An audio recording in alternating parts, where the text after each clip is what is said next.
नमस्कार दोस्तों। तो आज की कहानी का नाम है मित्र संधि। महाराज कृष्णदेव राय का अपने पड़ोसी राजा से पिछले कई वर्षों से मनमुटाव चल रहा था। कई बार दोनों राज्यों की सेनाएं आमने सामने आ चुकी थीं। इस समय भी तनावपूर्ण स्थिति बनी हुई थी। ऐसे में तेनालीराम के विरोधियों ने सोचा कि क्यों ना इस मौके का फायदा उठाकर महाराज को तेनालीराम के विरुद्ध भड़काया जाए। सभी ने मिलकर सलाह की और एक दरबारी को यह जिम्मेदारी सौंप दी। एक दिन जब महाराज कृष्णदेव राय अपने उद्यान में टहल रहे थे कि वह दरबारी वहां आ पहुंचा। कुछ देर तो इधर उधर की बातें करता रहा। फिर उसने पूछा, महाराज आपने कुछ सुना क्या? महाराज ठिठक कर उसका चेहरा देखने लगे। यदि जान बख्शने का वचन दे तो कुछ कहूं। महाराज ने एक क्षण कुछ सोचा, फिर बोले, ठीक है, जो कहना है निसंकोच कहो। महाराज, मुझे कुछ ऐसा आभास मिला है कि हमारे तेनालीराम जी पड़ोसी शत्रु राजा से मिले हुए हैं। हमारे यहाँ की गुप्त बातें उनके द्वारा पड़ोसी राजा तक पहुँचती हैं। क्या बकते हो? जानते हो क्या कह रहे हो तुम? आंखें निकालकर महाराज गरजे। मुझे तो पहले ही ऐसा अंदेशा था महाराज कि मेरी बात सुनते ही आप आग बबूला हो उठेंगे। यही कारण है कि बाकी दरबारी भी इस बात को जानते हैं, किंतु कहने का साहस नहीं करते कि तेनालीराम का जादू आपके सिर पर चढ़कर बोलता है। उसकी शिकायत तो आप सुन ही नहीं सकते, और यही कारण है कि वह कैसे विश्वास कर लें हम तुम्हारी बात पर, जबकि हम जानते हैं कि तेनालीराम हमारा सच्चा वफादार है। सुनो दरबारी, हम विश्वास से कह सकते हैं कि तुम्हें कहीं से गलत सूचना मिली है। अपने अपने विश्वास की बात है महाराज। आपको जिस प्रकार तेनालीराम पर विश्वास है, उसी प्रकार मुझे अपनी सूचना पर विश्वास है। पूरी तरह जांच परख करके ही उपरांत मैंने आपके समक्ष यह बात रखने का साहस किया है। दरबारी की दृढ़ता देखकर एक बार तो महाराज भी कुछ सोचने पर विवश हो गए कि कहीं यह दरबारी सत्य ही तो नहीं कह रहा। फिर कुछ सोचकर बोले, ठीक है, हम इस बात की जांच करवाएंगे, और यदि तेनालीराम दोषी पाए गए तो उन्हें राजद्रोह के अपराध में कठोर दंड दिया जाएगा।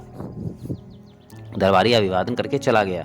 उसके जाते ही महाराज ने तेनालीराम को बुलाया और सीधे लहजे में पूछा, तेनालीराम, हमें सूचना मिली है कि तुम राजद्रोह में शामिल हो और पड़ोसी राजा से मिलकर हमारे राज्य की गुप्त सूचनाओं से देते हो। क्या यह सच है?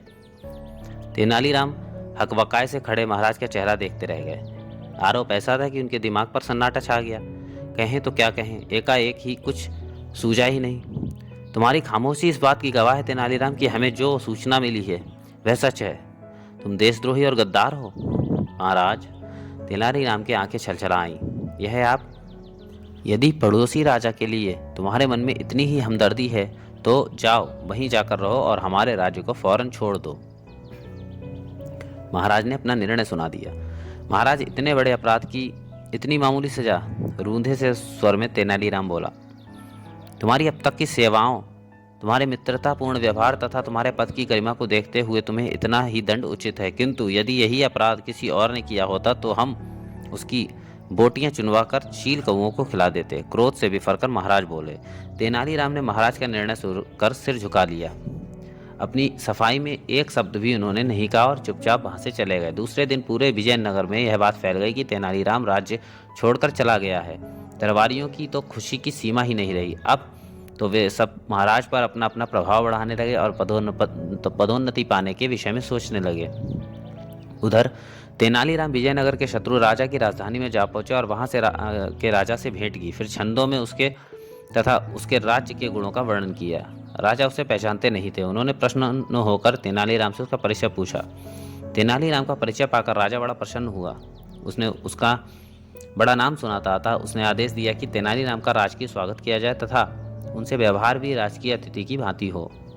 सारी औपचारिकताओं के बाद राजा ने उसे अपने करीब ही सिंहासन पर बैठाया और बोला, तेनालीराम जी, आपके महाराज कृष्णदेव राय तो हमें अपना शत्रु समझते हैं, फिर आप कैसे इतनी निर्दयता से हमारे राज्य में चले आए? क्या आपको ऐसा नहीं लगा कि हमारे राज्य में आपका कोई अहित भी हो सकता था? क्या आप अपने महाराज का कोई संदेश लेकर पधारे हैं? राजन, आप विद्वान हैं, नेक और गुणी हैं, अपार शक्ति के स्वामी और सुयोग्य प्रशासक हैं, प्रजा का हित चाहने वाले हैं। बिल्कुल ऐसे ही गुण हमारे महाराज में भी हैं। वे आपको शत्रु नहीं मित्र मानते हैं। आपके और हमारे राज्य में शत्रुता का जो भ्रम हुआ है, उसी के निवारण के लिए महाराज ने मुझे आपके पास भेजा है। क्या कहा? राजा चौंके।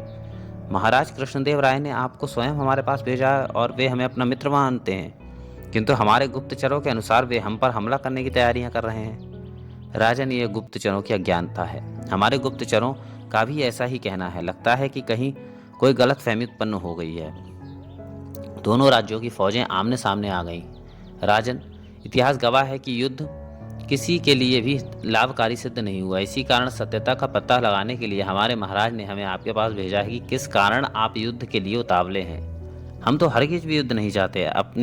आपकी सेनाएं सीमा पर आईं तो हमें भी बचाव में वहां अपनी सेनाएं भेजनी पड़ी। अब आप कहते हैं कि महाराज कृष्णदेव राय युद्ध नहीं चाहते, मगर हम किस प्रकार विश्वास करें कि वे युद्ध नहीं चाहते और मित्रता के इच्छुक हैं। आप कल ही कुछ उपहार व संधि पत्र लेकर अपना एक दूत विजयनगर के लिए रवाना कर दें। उस दूत को मैं अपना एक पत्र दे दूंगा। यदि महाराज कृष्णदेव राय आपका उपहार स्वीकार कर लें तो मित्रता समझें, और यदि ना स्वीकार करें तो आप जो चाहें दंड मुझे दें। किंतु यह तो मेरी ओर से सुलह हुई, यह तो मेरी हेठी मानी जाएगी। लोग कहेंगे कि मैंने डरकर संधि का प्रस्ताव भेजा। नहीं, इसमें हेठी की कोई बात नहीं। प्रजा की भलाई और शांति के लिए किया कार्य कोई शर्मनाक नहीं होता, तेनालीराम ने कहा। राजा की समझ में आ गया और दूसरे दिन उसने कीमती उपहारों के साथ अपना एक दूत विजयनगर की ओर रवाना कर दिया।